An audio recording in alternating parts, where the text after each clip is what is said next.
What a good historian does is they go into a historical problem with a set of questions rather than answers. You have to draw back and see the overall picture and where it's going to relate to, and that's what we do in history all the time. We have to look at each small piece, and we have to see how it can fit into a whole. The centrality of what history, the study of history is about, is the idea that you can learn from the experience and perspectives of others, including those that lived long before us. And those lessons are as relevant today as they ever were.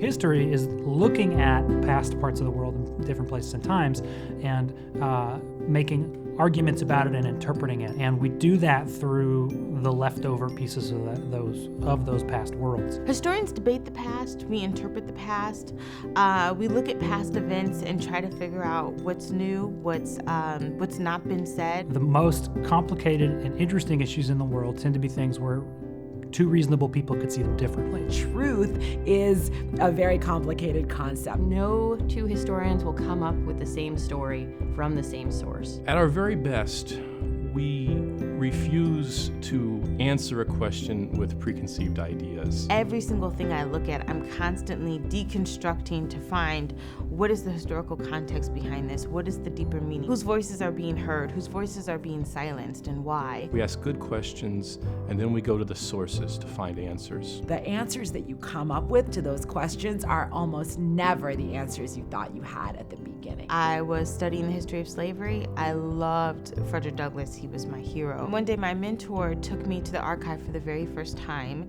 and said, this is what historians do. And she brought me into this room. We put on white gloves and she pulled out this folder from a file and it was a letter. And I read the letter and then at the end it said, affectionately your father, Frederick Douglass. And I was like, oh, what is this? And she was like, this is the actual letter that Frederick Douglass wrote to his daughter Rosetta. And I was floored. And she said, this is what historians do. We look at the actual documents. History is the study of humanity. History is the study of where we've been, and it is the study, therefore, of where we're going. What came before is still shaping our reality in every moment. If we don't do our work to uncover that past and to understand how it affects us, we lose tremendous opportunity to reshape our future.